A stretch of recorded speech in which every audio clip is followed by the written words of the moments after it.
David? Now we are live. Okay. Hopefully. Okay, yeah, before we start today and before I tell you that I've kind of hijacked the topic again today, I would like to welcome a new face, a new person in our lovely everyone can contribute coffee chat round. Therefore, I want to start with a short introduction round. And I'm asking again, how is the weather in Lower Austria?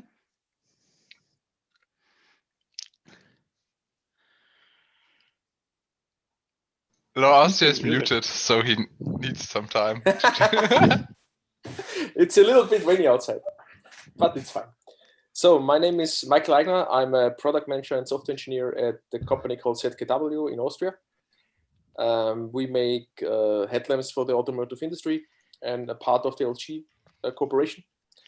And yeah, we build high performance computing stuff in C, mainly in C++, CAD engines, ray tracing engines, and so on. Yeah.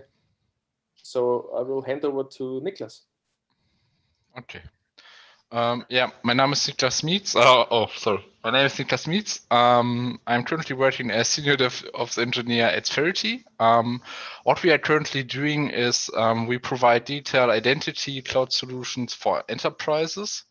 And I'm doing there mostly the platform stuff, so helping our internal teams to deploy the application and also developing the platform for the next generation. Yeah, so that would be my part, mostly. Okay, I'm the crazy one who had the idea of like doing a technical coffee chat. I'm working as a developer evangelist at GitLab. Yeah, I'm just trying to like discuss the hot topics, find ideas, try things out, and everything around it. And I'm handing over to Christoph right now. Yeah, hi, I'm Christoph. I'm senior consultant. I'm mostly a WebSphere guy, but I'm switching over to Kubernetes in the moment. I'm in Hessen near Frankfurt, but born in Bavaria, so I'm still having a strong accent. But I think in English, everybody will understand. So highly interested in GitLab and Kubernetes, but at the work or business, I'm mostly doing other stuff on deployments and Ansible and that stuff. That's cool. So we could like talk endless hours about everything, which is interesting. I'm gonna share my screen real quick. Probably Marcel also joined.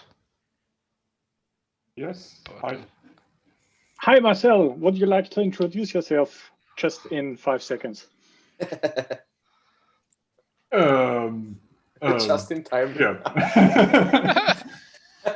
Yes, I'm Marcel, working for Comedia in Hamburg, and yeah, mainly working with Python and having the focus on automation and monitoring. Yeah. Great, thanks again. Yeah, the thing I kind of was thinking about, so last week we learned that, we knew it already since August, that Docker Hub would be adding the rate limiting to like the pull requests, so the pulls from Docker when you execute a CI/CD job, when you deploy something to Kubernetes, when you do something else. And that's totally fine, and we probably should all be paying them money for the service. But the thing was, we were not sure how to mitigate that problem and what possible ways could be done. And as things go along, we have been discussing this in I think in September in our German coffee chat, and talking about like proxying stuff, caching proxies, other things. And one of the ideas was to run your own Docker registry, proxy, cache, maybe use a different vendor and other things. And we at GitLab in our Slack channel, it was kind of the discussion going on I think it was Thursday afternoon my time. Probably we said, okay, we should we should do something about it, because we might be affected in our GitLab.com shared runner fleet. We might not be affected because we're running in Google Cloud and GCP and could use that registry. But mainly our self-hosted users will be affected.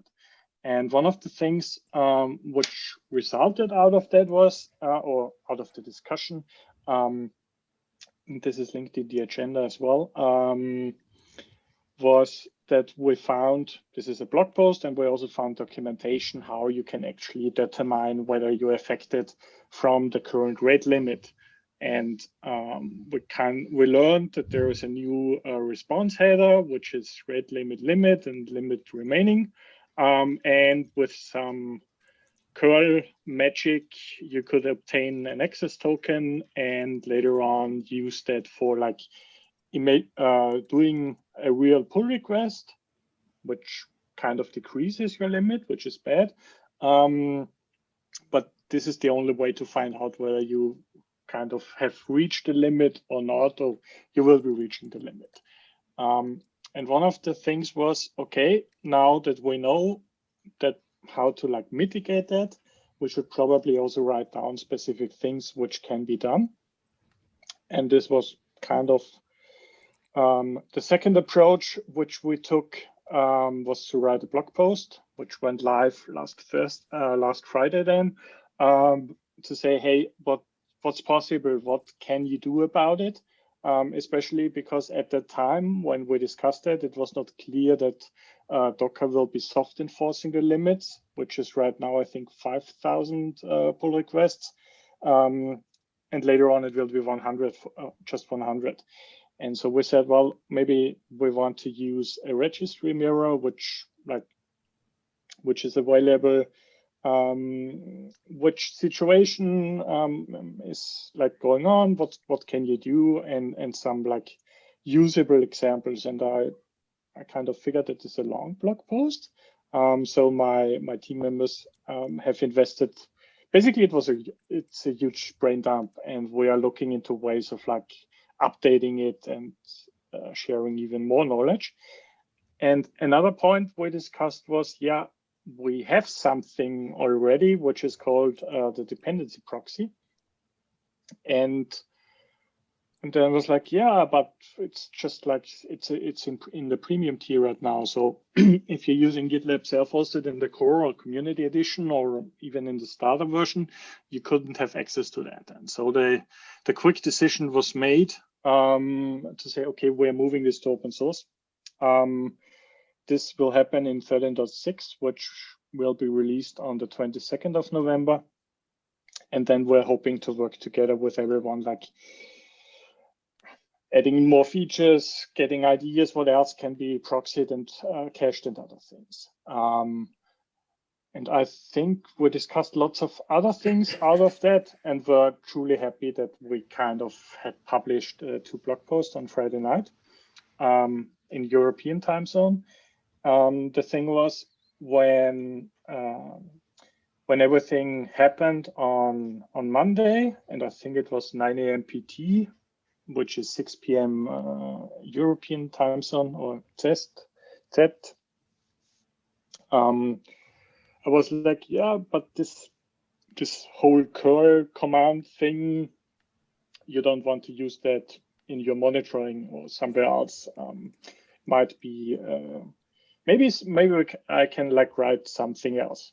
And I was like, okay, maybe write it in Rust. Yeah, but I don't know Rust that good.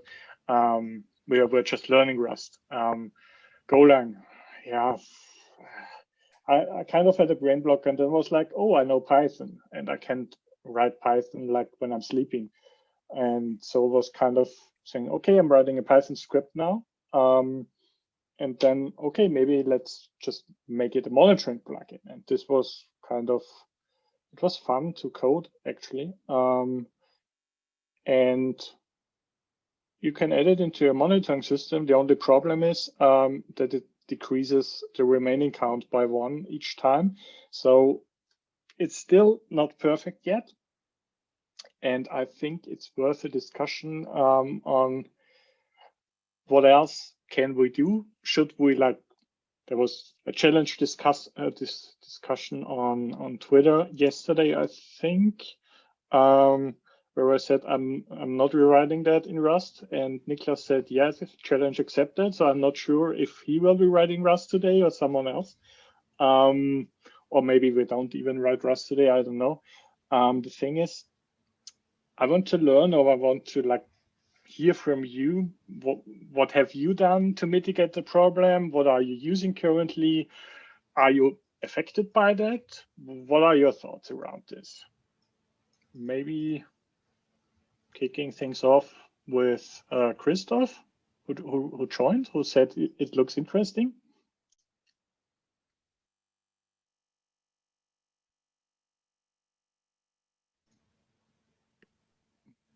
Christoph, you need probably also unmute yourself. Yeah, I can't find the unmute button. So sorry.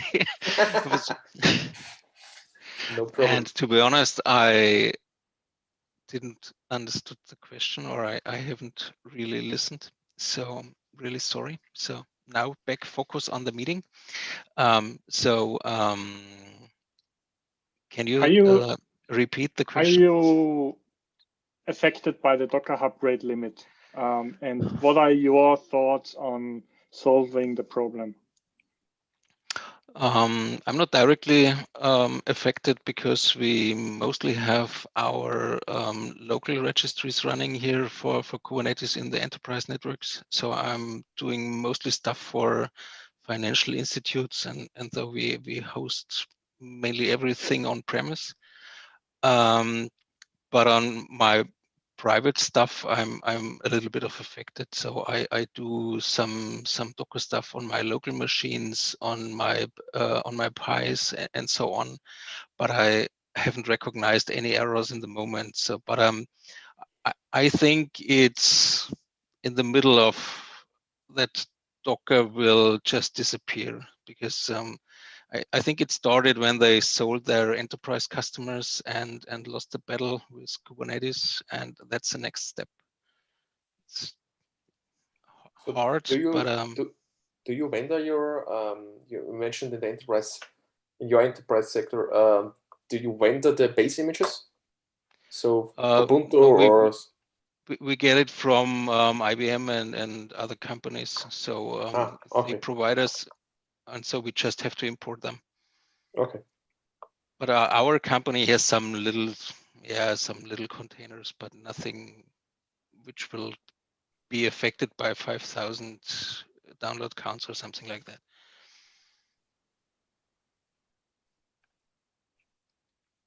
Yeah. What do you think about the rate limiting? So we use, privately, definitely affected, because I don't host my own registry at home. So, but there is GitLab.com or GitHub's registry, which maybe also work. And in the enterprise, we use Artifactory for some years now to import our images. And what we've just done is use the virtual mechanism of Artifactory to render the cloud, the Docker Hub images in and cache it. So it's a proxy system.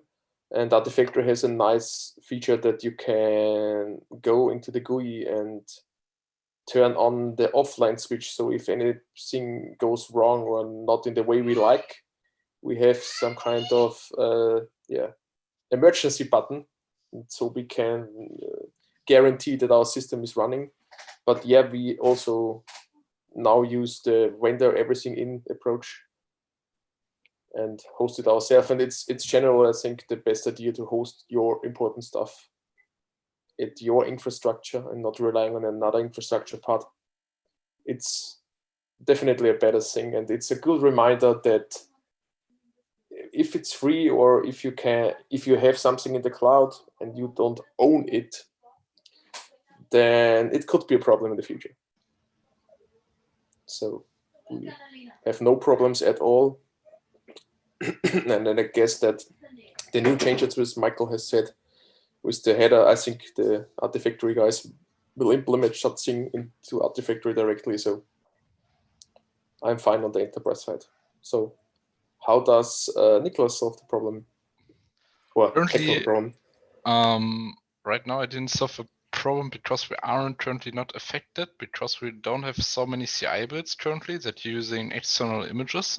I see it a little bit different from different perspectives. So typically as a normal user, I won't be affected at all because I have two phases of the limiting. So it means at first, if I'm doing stuff from my Docker local machine and I'm authenticated, I have at least 200 pulls in 6 hours. Mostly this is so many stuff that I can't do manually by my own. So mostly these changes will affect all the CI systems. So if you are running CI systems and you're using external images, there could be some implications mostly. And for that, luckily, we in the company also using only all our own images mostly for all the stuff. So we have a simple base image repository where we pull in the images from the Docker app that we need to get everything ensure.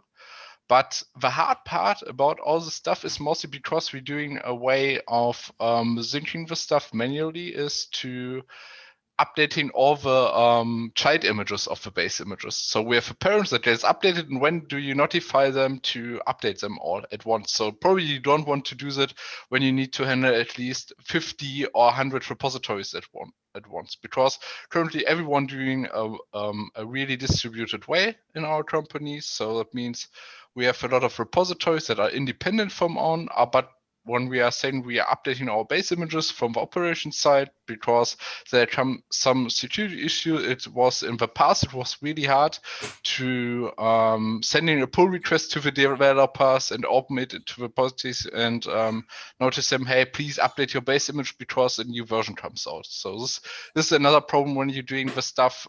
You have your own base images and you need to update them for all your repositories or all your customers, so your internal customers.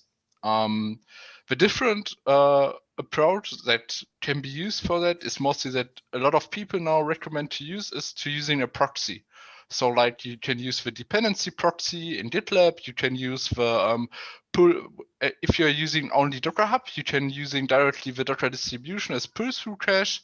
But if you have a problem, you want to use multiple repositories like Docker Hub, Google Container Registry, and how does it called also Quai. So then you have a different problem to tackle. Mostly for that, it's better to use Nexus or Artifactory because they can solve you the problem for that mostly to doing all the proxy stuff.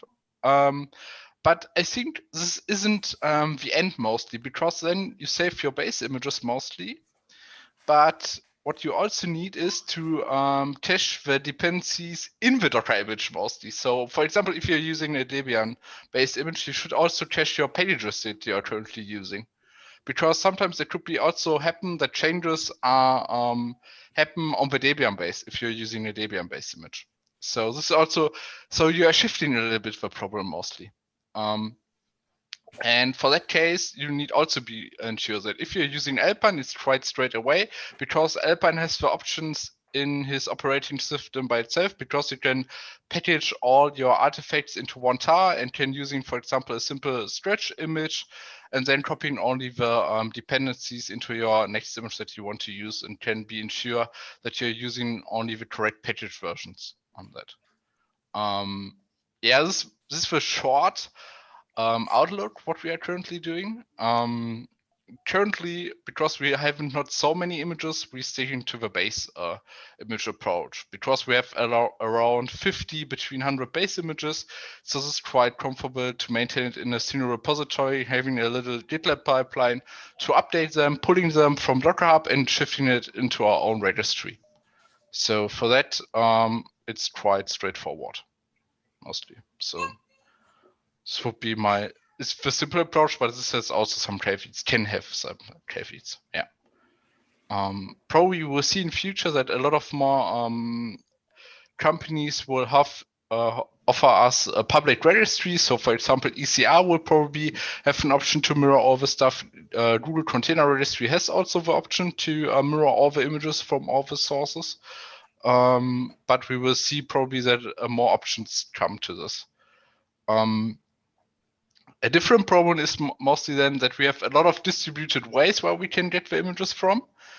And I really like the idea that some people also propose that we have a single hub where we can get all the images from. This is the main idea between the Docker hub mostly, because this is a central place where you know, okay, I don't have the image on my local machine. I go to Docker hub, looking for it and see, okay, here's the image, I can use it mostly.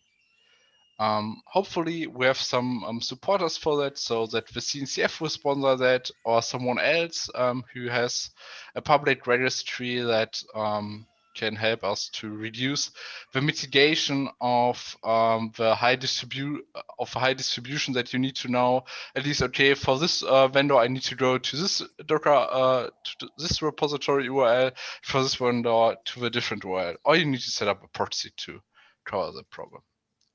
Yeah, so that was a short outlook. Hopefully I didn't talk too much. Yeah, so I won't hand over to Marcel mostly, how they are currently handling it. Just to catch up on the public registry, I've shared some URLs with you, and I will link them later on in the blog post. AWS announced something about public registry, and my colleagues also shared that DigitalOcean has a container registry. So I think everyone is like creating their or publishing their enterprise offering or their offerings now, given the announced Docker Hub rate limits. Now, yeah, mostly what you can also use is if you're using Harbor right now, you can also use Harbor for that part, because Harbor supported right now also out of the box. Okay, then I'll add that to the link collection later on. Yeah. And internally, we also use Harbor for the images we use for our CI. And yeah, we have different teams working with containers. So the team for the internal CI, they use Harbor, as I just said, and we are managing our cloud offerings.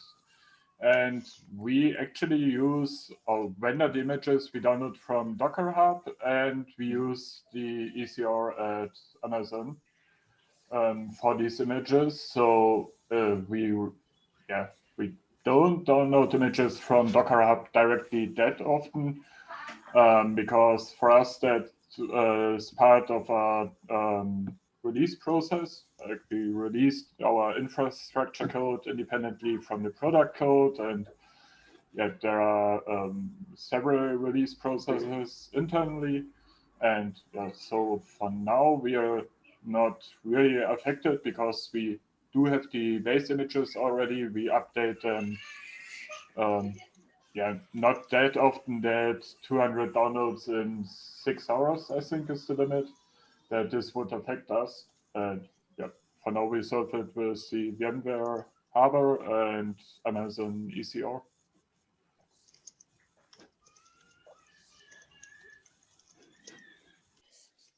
So what do you think happened to Docker Hub in the future? Will it exist in 5 years, or maybe disappear?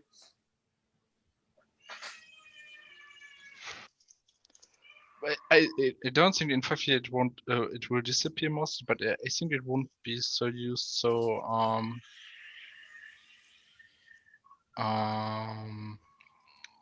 that it won't be disappear mostly, because currently the main function of Docker Hub is that you can easily fetch images from that.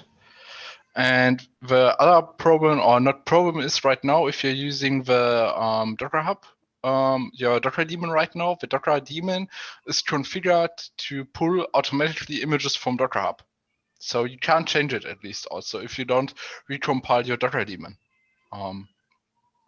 And for that part, I think it will still exist for a longer phase. And mostly a lot of people should also pay for this stuff, because we use it in a lot of times, mostly in the past, for getting all the images. I think no one estimated that it was so frequently used. So in terms of, because we have now container orchestrators, every container orchestrator now tries to fetch all the images, and this will have huge impact of in terms of traffic and also probably storing images. So as company view, I wouldn't say upload your images to the Docker Hub to the public images. Use your own private registry that you can control the access, that you can audit it, who use it or who uses it not. But the Docker Hub is a great place easily to share images with different users because it's directly integrated in the Docker daemon. So there's a different question to that. If you're using Docker in the next future as a local developer, and if we are coming back from the idea when Docker was born, Docker was mostly proposed for developers because it's really quite easy to use. You can easily spin up containers. So containers exist before Docker also. So Google used containers since 2008, and Docker was founded or goes into GA mode, I think, in 2015 when the 1.0 reached. So I think it won't be going away directly. So I think a lot of people were hitting the rate limits and say, okay, we need to change something probably.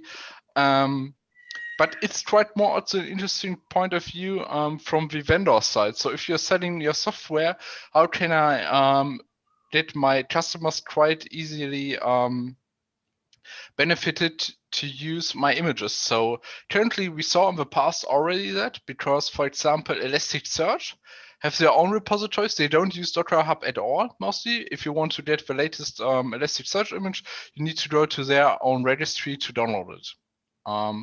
Currently, that it's not so comfortable right now for the developer because you need to use a different URL. It's not so hard to use that, but yeah, you lose a little bit of confidence, and not confidence, a little bit of convenience mostly, so that it's quite easy to use.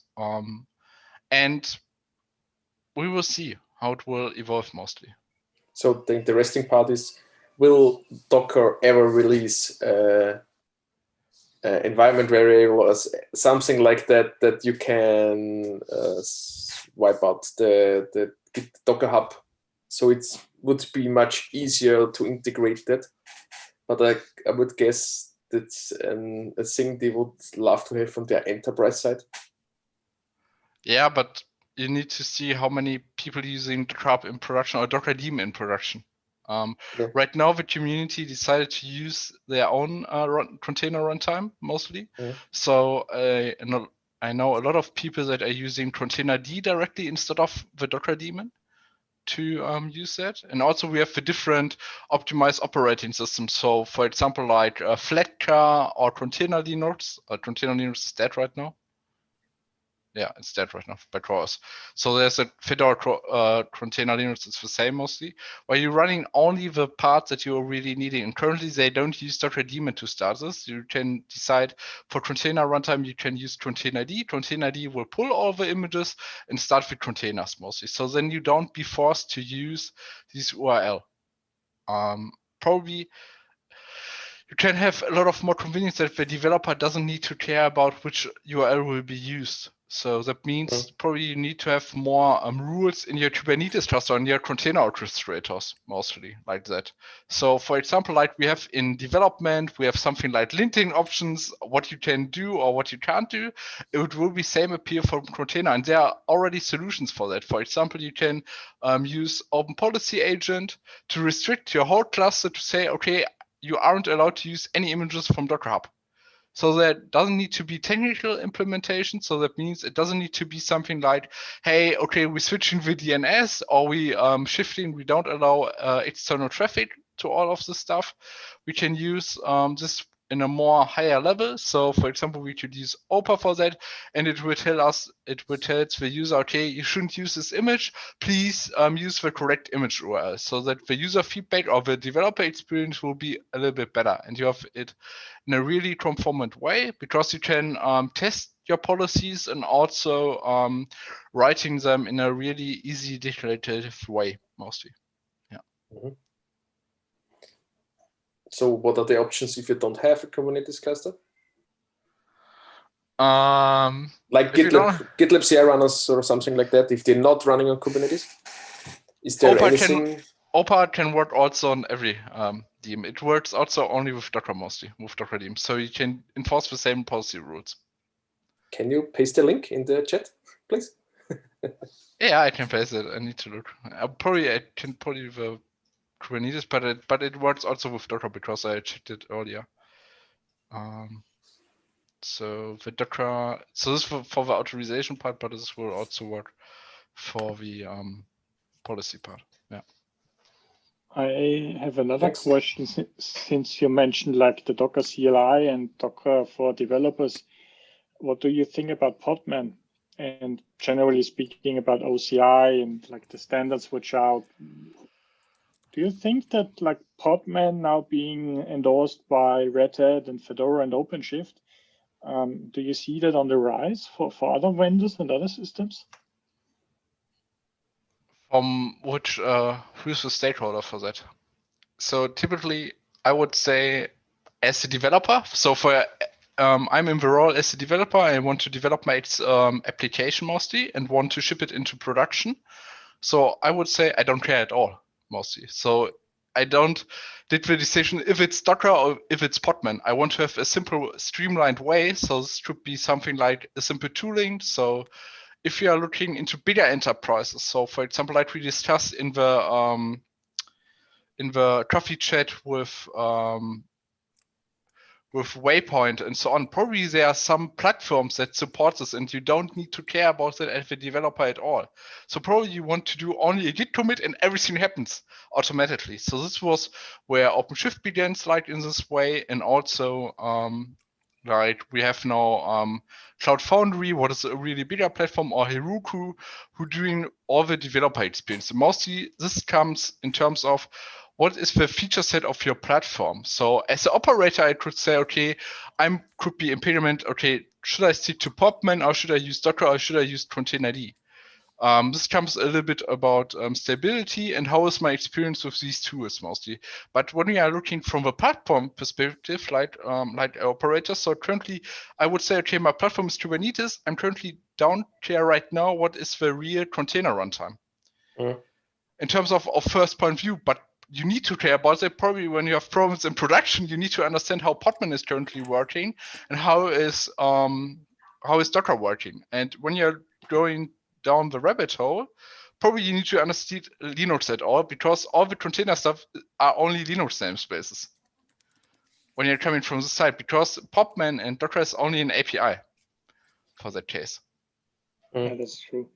When we kind of moved that into a CI/CD pipeline where I just like push code, I push Git commits in my merge request, in my pull request. I don't care what happens afterwards. But that means that you can alias Podman. You can alias Podman and swap this out, theoretically. Theoretically, it should work, but practically, I think there are some commands in Podman which are not implemented right now. So there is a feature request for the GitLab CI runners to support Podman as an executor. But I think something with pull or something else is missing. But that would be kind of like still me as a developer. I don't care how the container started and how it's executed. The thing I was wondering is, like, if I want to create my own Docker images, do you think it's easy or do you think it's hard? Or what is your opinion on, like, I don't want to use Docker Hub, I want to create my own images. How would you start with that?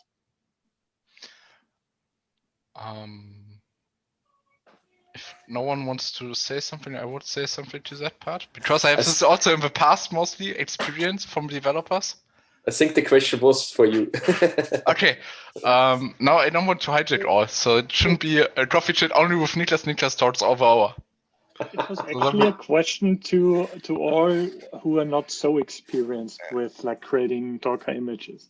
So everyone can contribute. You know? Yeah. So that right now, because I have in my past job, I had a lot of discussion with developers, and probably, for example, my persona would be a Java developer. So a Java developer, as a Java developer, I want to develop my code, and probably I don't want to do the switch out of my ecosystem. So for example, I want to build images only with Maven or with, how does it called, Gradle? It's mostly the other famous tool that you use as build system. And probably what we did in the past. So we shifted all the Docker-related stuff because the developer don't use it mostly, only the operators were using it. And we're using, for example, tooling that integrates directly in Maven and Gradle. And for that, something like JIP, so Java from Google. And how does it called? Google JIP. It builds container images without Docker, so mostly like every tool, because Docker images are only archives. Archives. So I think this will be more of a race in terms of, hey, you don't need to use Docker to build your images mostly, because it has also some security changes. Because so does it send the commands to the Docker CLI behind the curtain, or is it really? No, it doesn't need Docker at all, because okay. How does it work? It works like, because every image layer is only a tar archive mostly, and every image layer has an own hash ID for the content validation. So every time you make a change, it can check, okay, do I need to replace this tar archive or not? So this is the idea between the base Docker image. It's only tar archives, and the layering happenings because you have a hierarchy of which tar archive needs to be extracted on which part.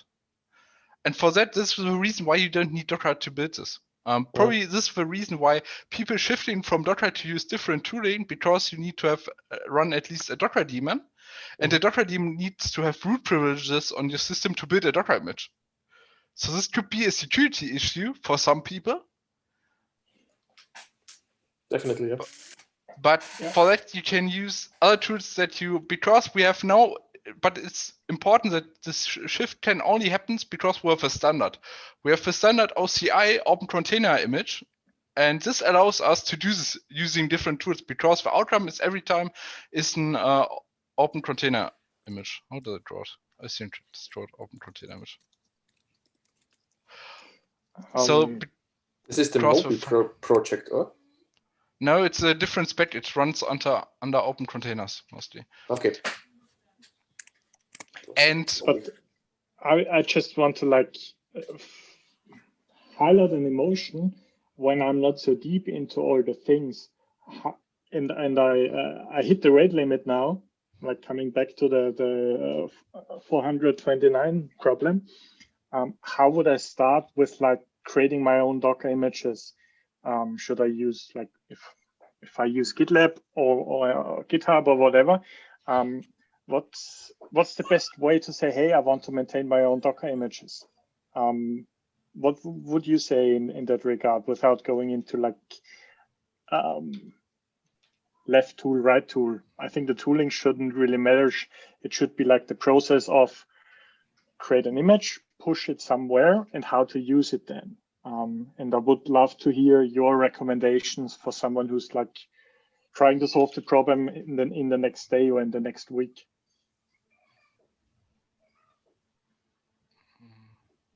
So I think it highly depends on what you mean with building. So for base images, I think any registry is fine. The main problem you always get is the URL part. So if you have a lot of repositories with existing Docker Hub short links, then it's really painful.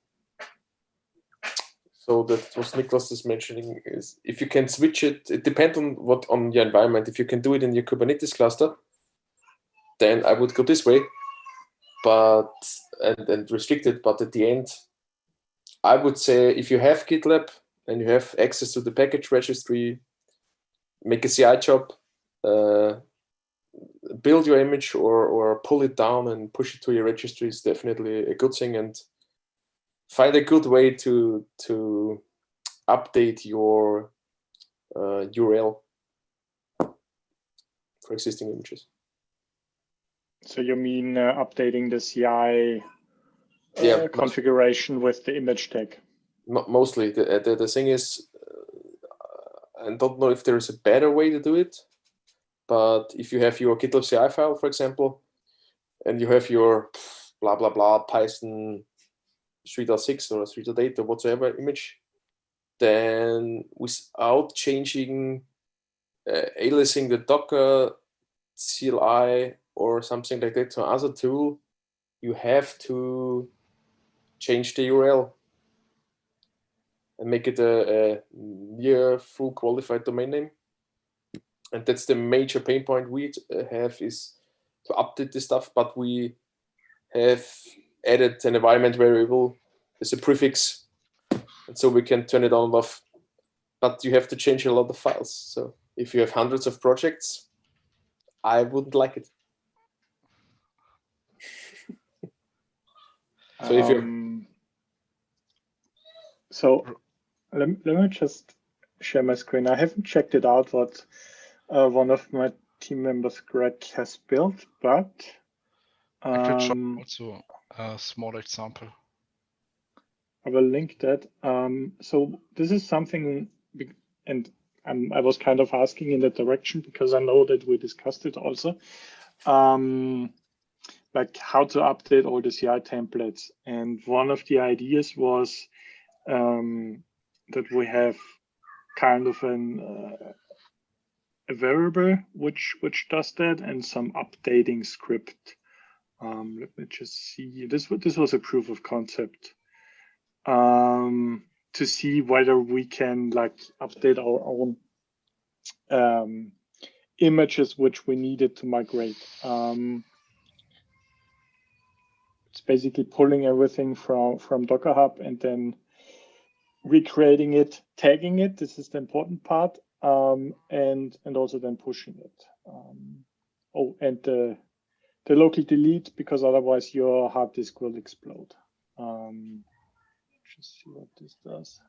Okay. Oh, you have a few more nodes. I have a few more nodes. Yeah, like when you're using the GitLab autoscaler, probably the node will be disappear after 1 hour.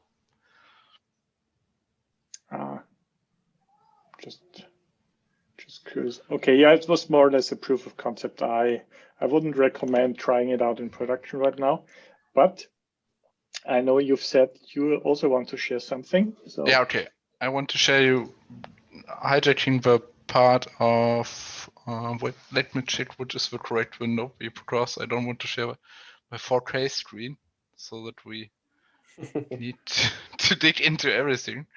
But I think this is the correct one. Okay. Mostly you should see something like renovate under the code, right? Yeah. So you should see only a browser with 4 tabs. I don't share. Okay. Yeah, literally, like probably the first step that you need to do to use your own base image is that you have the simplest approach is that you have a simple Docker file containing the upstream image. That could be, for example, here right now, it could be Alpine. And what you need to do then is to probably bring it with GitLab CI into your own registry. So you have a simple pipeline job currently bringing into this right now in. And when we are checking the operations part, how was it? Okay.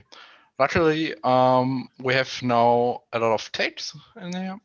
Probably what Michael also says, it's quite hard to update them. So luckily, we have here also the different base image versions. And when we have, for example, an application that currently using this image, so that means how can I consume all my own base images? So what you need to do is like, you need, whoops, it's the wrong part. This is a different image. I will tell you later why it's a bit different. No.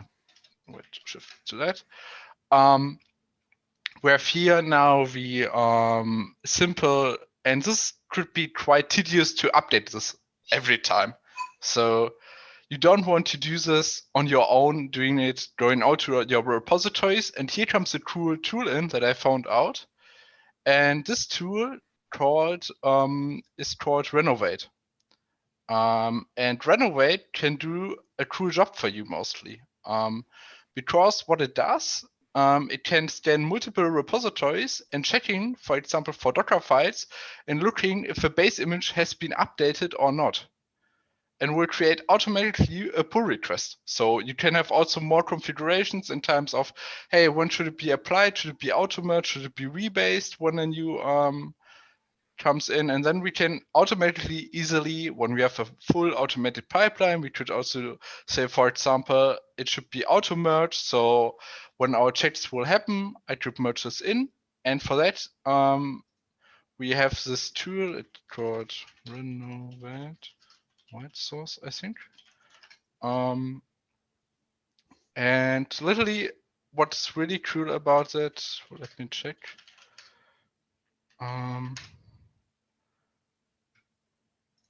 It's right now it's open source, so you can use it on your own. It helps you with automating all the dependencies.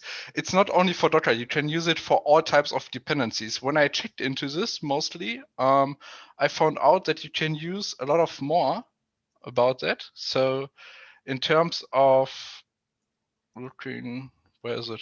The documentation. It's not directly on the side. True, I hope so. Yeah. So currently they have a lot of not language support.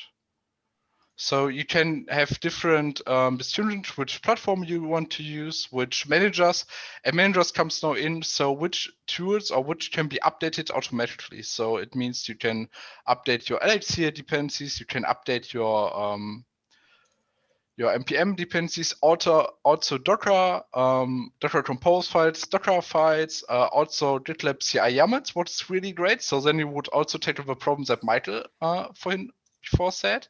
You can also use it to update your Helm requirements.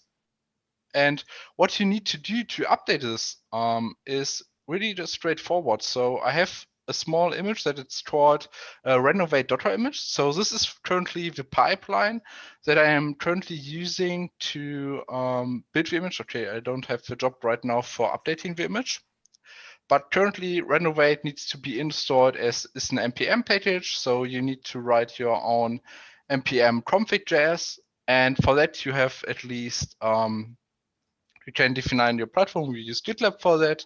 Can saying, okay, which user should accessing the API. So for that, we're using the renovate token. We can say which repository should be watched. In our case, it was the renovate Docker app. And then we can say, so this is not right now out of the box, but you can say, okay, I want to do all the updates automatically. And for that, for example, we're using only Docker files should be checked. And this can help you really getting pain off updating all the images by your own. And the missing piece of that is only running this job. So you have a simple CI job and running this via a scheduled pipeline. And it should be, for example, running every 1 hour to check if dependencies need to be updated or not. And then new pull requests come into your repositories that were watched, and then you can updating them all at once, mostly, without any heavy usage. Does it support some kind of blacklist or a list of exceptions for files or projects not being touched? Like, for example, if you have an older version of your own software that runs just with, I don't know, Java 10, for example, and a new version which has Java 11, okay. How do you handle that? Currently, what I did is, by default, all these managers, so like you said, okay, do I need to care about all the stuff that's currently can be updated or not? Right now, I wrote in my config.json that it needs only to check all the Docker files that are currently in the project.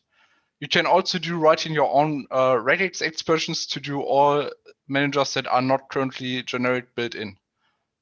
So you have a lot of options to do that. And if you are better than me, because I can't write right now TypeScript, then you can also write your manager directly into the project. And so is config.js config file for the renovate bot? Or? Yeah, it's the config file for the renovate bot. So luckily, you start the renovate bot with npm run renovate because it's an npm package, and then it will check for the config.js. Okay. You could also overwrite it. So for example, you can have the options like I did in the app. So you can also say, for example, in the renovate JSON, you can also say, okay, I have my own configuration in each repository. So I have the base configuration in my renovate image, and here's the configuration base. And then you can, for example, say also, I don't want to have more than 5 pull requests open at a time from renovate bot to update all my dependencies. I override the default right now here. Yeah. And this would be the way to go to do this with maintaining all your base images on your own. Because then what I need to do right now in my images or with my example app, I need only to update my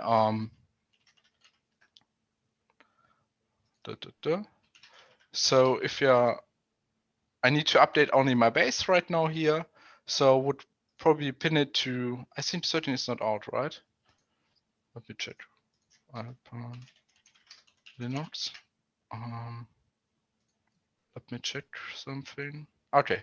So for example, I want to get the latest because 3.12 contains 3.1. I would say, okay, I need to update this. And then luckily we could run the pipeline and so on, it will be updated then. And this can help you to doing the maintenance or doing all the toil work of regarding updating all these images in these different repositories.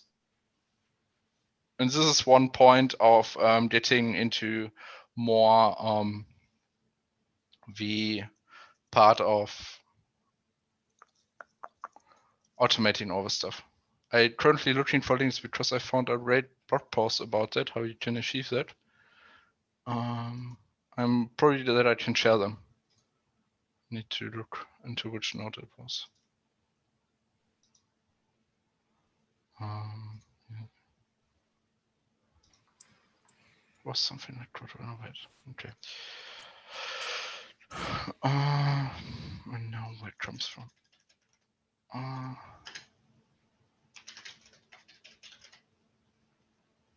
Yeah, so that would be my part on maintaining all your base images mostly. And then with the connection of Michael that he did, so putting all the images into one repository, and then you have probably renovate bot in the same repository and running on a schedule or when a new pull happens, and then sending out the PRs to all your repositories.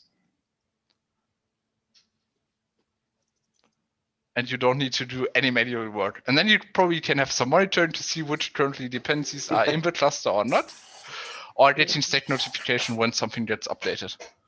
And then after all automation, you can go on vacation for the next 3 months. So when I started in the industry, I had every time in mind, okay, I will automate everything and I need to do any work anymore, but this happened.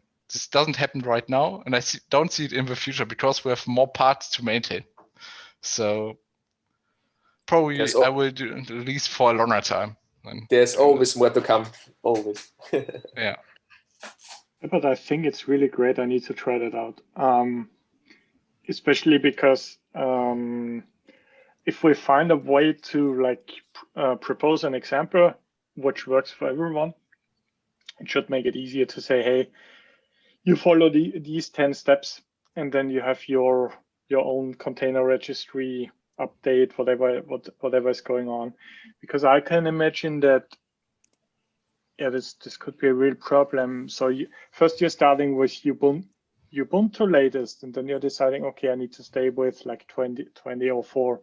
And then someone else says, well, but I want to use Debian. And then someone else says, oh, we need to use CentOS. And then you have it's growing over time. And you need to find a way to update them and also find out the references in your CI configuration, because some people might just write in latest.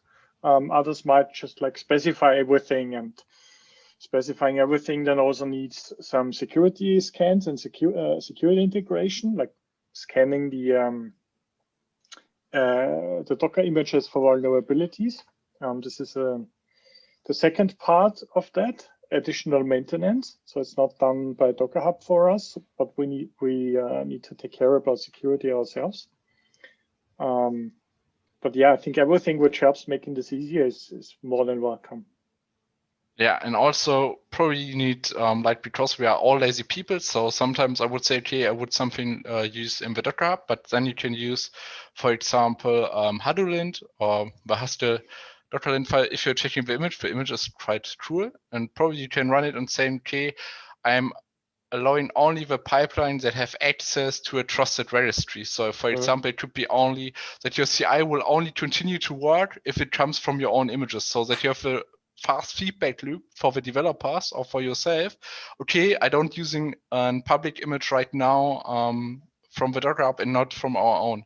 So in terms of compliance and security, this will help you also a little bit. But the downside of this approach is you have to type it out fully. So environment variables would not work here. So if you put the registry environment variable in front and afterwards. But you can do something like, so for example, if you want to use environment variables, you can use something like this. I don't know, how does it called? Base image. And so then you have the option to use, you mean something like this. This works right now. Okay.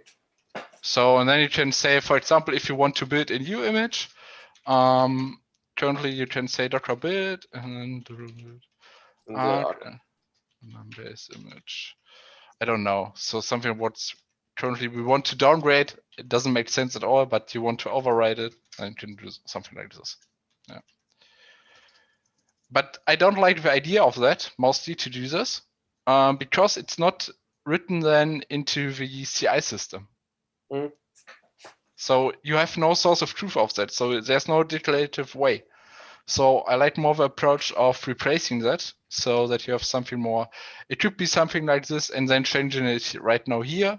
But for luckily, I found Renovate 2 weeks ago, and this will doing mostly the jobs now from my side, so that I can force on different tasks instead of updating images every week, or at least one a month.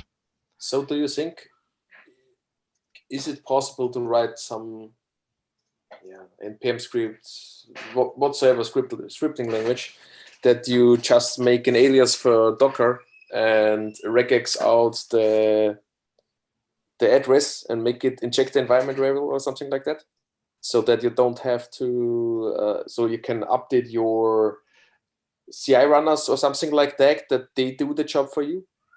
Yeah, for that you need to use the registry mirror in Docker. Yeah, but it would be nice if I can write the short version and not the long version. But this is so possible. This works out. So it depends on your mirror mostly. If you're using Artifactory or Nexus, it works. You don't need to use the full URL for that. Yeah, but you could also use variables and say use that. Because when Docker daemon tries to pull an image, the Docker daemon, if you configure the mirror, it will go first time every time to the mirror. If it gets a successful callback, so then he will stick to the mirror and don't try and go into the Docker Hub mostly. From the Artifactory side? No, from the Docker daemon side. So the Docker daemon tries first trying to call the mirror. If the mirror says, okay, you need to wait a little bit because I need to download the upstream image, it's not documented everywhere. You don't need to check it. But I know it works. Because we use it a lot of times. Or it's documented, but it's not so clear if you don't use it. Because I saw that on one customer, and I was wondering, how does it working? Because I didn't see that at all. And this is about Docker and Docker actually. But the thing is, you can configure your Docker daemon JSON and tell it a registry mirror, which means if you use it in your self-hosted environment, that's not an issue. This issue is about like our own GitLab.com fleet. So yeah, this is one of the ways. And we could also, okay, when in your runner, you might need to update the lookup path for this one. So for on-premise, self-hosted, this is a very good solution. And I think, I'm not, did I place is that described over here as well? Docker info registry mirrors. I think I've seen it as here as well. Oh, yeah, it's actually in the blog post about mitigating this. So you can pass it as a CLI flag for Docker-D, or you edit the configuration file and just add that and say, hey, this is like package registry mirror gitlab.com, whatever foo, and use that. So that's quite interesting for enterprises, if you have a self-hosted version. Yeah, and just to remind you about this blog post, this is mainly written for self-hosted environments. Okay. You could use when you're using GitLab.com and your own runners in your own virtual machines, this applies as well. But for GitLab.com, we're using different methods, and we're using the GCP cloud. So this kind of puts away some stuff, but there are still challenges. But yeah, I would totally love to see you try this out and report back how things go. We should do it in the next coffee chat, or when we have time, I can demonstrate it your approach mostly in a self-hosted environment. With Nexus. And we can also write our own blog post about it. We could also do that. You have to. So Michael, write the blog post. I will do the technical stuff. About the register mirrors. Yeah. Now let me think. Yeah. 1 hour. Give me 1 hour. Let me think about it. Well, it's actually on gitlab.com in the blog already, so we won't need to like blog about it. But I will definitely link that. Just mention that somehow in the agenda, which I'm writing in my 1,000 tabs. But the downside is that you have to. Any developer has to have this change on his machine or her machine. Yeah, but if you're an enterprise, you're mostly also enterprise disabled. So you don't have access to your machine, and mostly comes pre-configured, so the regime could also be pre-configured, I think. Exactly, because I do this already for making our internal DNS available in a Docker image for some runners to have access to the internal network, so bringing the sandbox by definition, but only for very specific tagged CR runners. So I just had to add a second argument, and then it's fine. So I think so the discussion was really good. We also talked as long as possible to avoid coding anything. Niklas job done. I said only change accepted, so I speak a lot of this core. So, okay. But as Michael said, it's a really interesting discussion because it's something which could get problematic in the next couple of weeks. So enough information is good for this. So. Yeah, so I will be like pushing out the blog post maybe this week about the monitoring plugin I did right. I will try some other mitigations as well, just to make it easier, because the curl verbose parsing thing is, in my opinion, not so good. And the other thing to keep in mind is like how to mitigate it in a way of whenever the CI runner, Docker, CLI does something, maybe detect it in there. So we will be seeing how we can improve it in our own software and make it more visible to the user, and how like everyone else can like deal with it.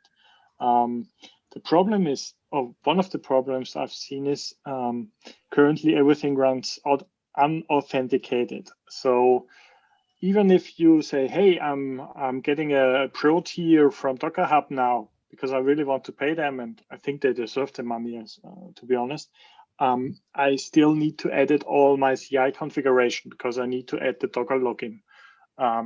You can do that but it's still work you need to like keep in mind. So like sitting there and doing nothing, or just saying, hey, we need a super easy solution. I think there are no easy solutions, but you need to pick one of them which is out there. Definitely, it's a good point.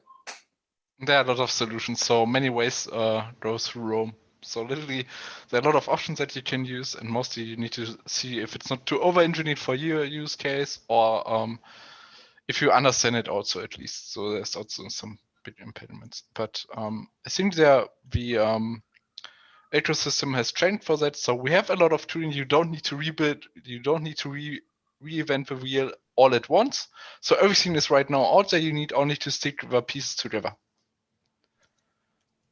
Yeah, that's true. But I would add to that point, you use what's there already. So it doesn't make sense that you, for example, install GitLab now just because of the registry. You could probably, but it's if you already have a running system and it's like you have a local registry for something already, try to go that approach. If it's easier for you to say, hey, I'm buying a subscription and it costs me like $200 a year or something like that, it's also fine because it buys you 1 year to plan a migration to something else. So I think it's important to like try what's already there and say, hey, this is the easiest option for me. Okay. Good last sentence. Good last sentence. Famous last words. And now production is burning. No. With that, I hope that everyone like found some hints, some new ideas. I will be publishing the blog post, I think, tomorrow on Friday. The recording is already on YouTube either way. And then everyone can like look it up, look up the blog post, the tweets, and so on. With that, we're saying bye to YouTube. Bye-bye.